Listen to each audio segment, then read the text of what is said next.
오늘 하세나 본문은 요한복음 6장 60절에서 71절까지의 말씀입니다. 예수의 제자들 가운데서 여럿이 이 말씀을 듣고 말하기를 이 말씀이 이렇게 어려우니 누가 알아들을 수 있겠는가 하였다. 예수께서 제자들이 자기의 말을 두고 수군거리는 것을 아시고 그들에게 말씀하셨다.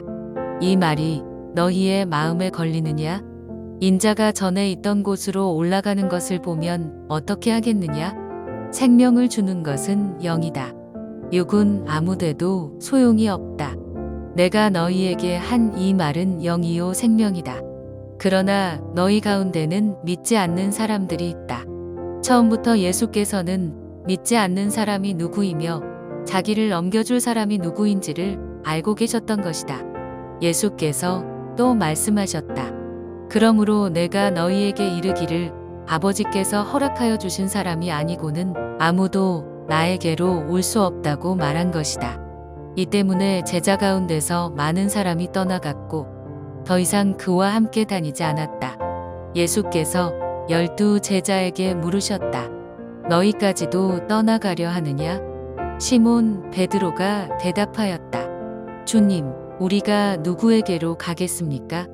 선생님께는 영생의 말씀이 있습니다. 우리는 선생님이 하나님의 거룩한 분이심을 믿고 또 알았습니다. 예수께서 그들에게 대답하셨다. 내가 너희 12를 택하지 않았느냐? 그러나 너희 가운데서 하나는 악마이다. 이것은 시몬 가룟의 아들 유다를 가리켜서 하신 말씀인데 그는 12 제자 가운데 한 사람으로 예수를 넘겨줄 사람이었다.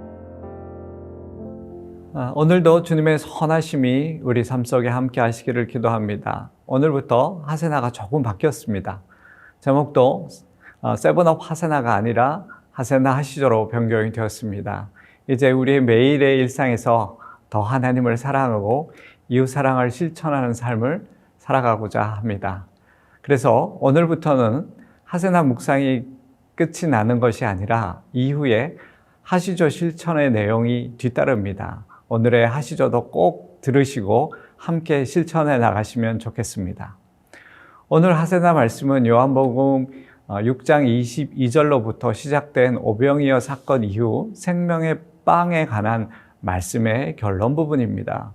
오병이어 사건 이후 예수님을 따르던 제자들과 사람들의 마음에 가장 큰 바람이 하나 생겼습니다. 자신들을 위해 예수님을 세상의 왕으로 삼으려 했던 것이지요. 그 마음을 아셨던 주님은 그 사람들을 흩으셨습니다. 그러나 사람들의 헛된 바람은 식을 줄을 몰랐던 것이죠. 예수님을 끝까지 쫓아왔습니다. 그러자 예수님은 그들의 마음을 여과 없이 일러주셨지요.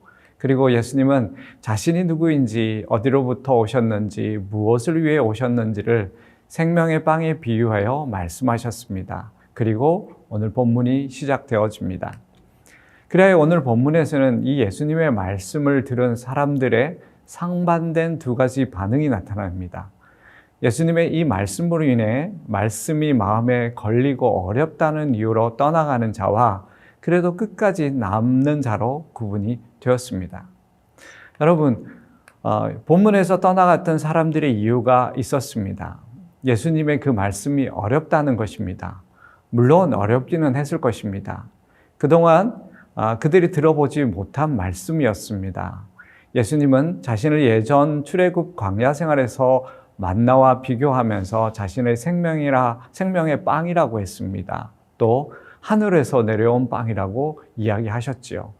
그리고 생명의 빵인 자신의 살을 먹고 자신의 피를 마시는 사람만이 영원한 생명을 가질 수 있다고 하셨습니다. 사실은요, 이 말씀을 문자적 그 자체로는 도저히 용납하기 힘든 말씀입니다. 왜냐하면 사람의 몸과 사람의 피를 먹어야 한다니 이거는 상식적으로는 용납할 수 없었던 말이기 때문입니다. 심지어 유대인들은 동물의 피를 먹는 것 자체도 율법에서 금지되어 있었습니다. 그런데 하물며 사람의 피를 마시라니 도저히 이해할 수 있는 말은 아니었습니다.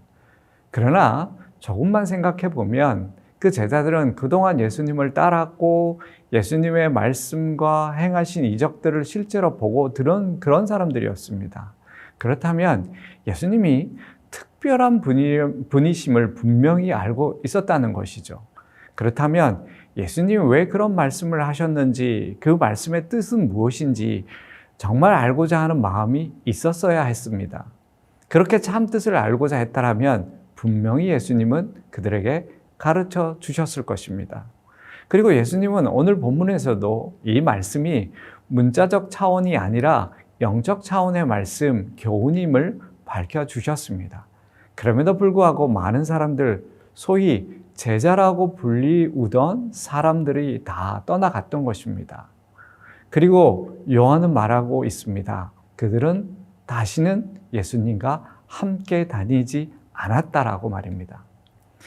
예수님께서는 12 제자들에게도 너희도 떠나가려느냐라고 물어보셨지요. 이에 베드로는 주님께는 영원한 말씀이, 생명의 말씀이 있고 하나님의 거룩한 분이심을 믿습니다라는 고백을 했던 것입니다.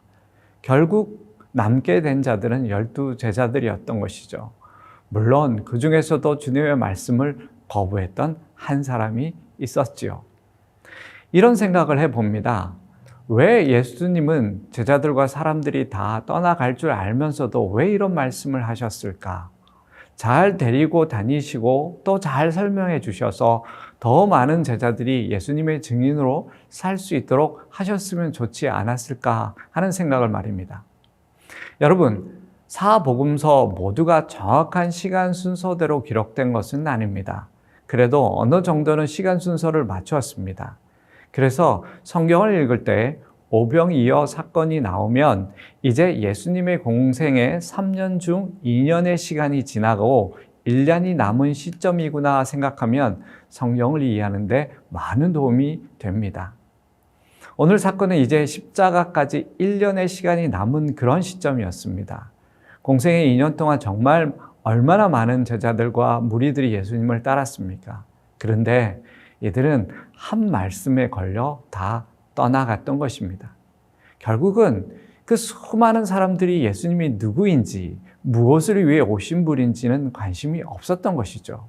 오직 자신의 배, 욕망을 위해 예수님을 따랐던 것입니다. 그러나 이제 십자가를 1년 앞둔 예수님은 더욱 십자가에 집중하셨던 것이죠. 사람들이 거부하고 떠나갈지라도 그 일을 위해 오셨기 때문입니다. 사람들의 세상적 욕심이 아니라 참된 길과 생명으로 인도하시고 구원하기 위해 오셨기 때문입니다. 그렇기에 더욱 그들에게 진리만을 가르쳐 주셨고 주님을 따르는 삶이 어떤 삶인지 더 분명하게 말씀하셨던 것입니다. 여러분, 우리도 지금껏 얼마나 오랜 시간 주님을 구주로 고백하며 주님을 따르셨습니까? 혹시 우리의 마음과 중심에는 오늘 떠나간 제자들과 같은 마음은 없으신가요? 또 요즘 주님의 말씀 중 부담스러운 말씀은 없으십니까? 하나님이 하시는 일에 화가 나거나 반대하신 일은 없으신가요? 순종하지 못하는 말씀은 없으셨습니까? 여러분, 오늘 어떻게 반응하시겠습니까? 오늘 남아있었던 제자들과 같이 주님 앞에서 정직하게 답을 드리면 어떨까 합니다. 그것이 나에게 생명을 주신 주님과 더 가까워지는 길이기 때문입니다. 여러분, 그 은혜가 우리 모두에게 있기를 소망합니다. 오늘도 평안하시길 기도합니다. 그리고 이제 하시죠 함께 하겠습니다. 오늘의 하시조는 가족들과 하세나 묵상으로 깨닫게 된 것이나 받은 은혜를 함께 나누는 것입니다. 혹시 혼자 사시는 분들은 부모님이나 자녀, 형제에게 메시지나 전화로 은혜를 나누시기 바랍니다. 그럼 오늘의 하시조 함께 하시죠.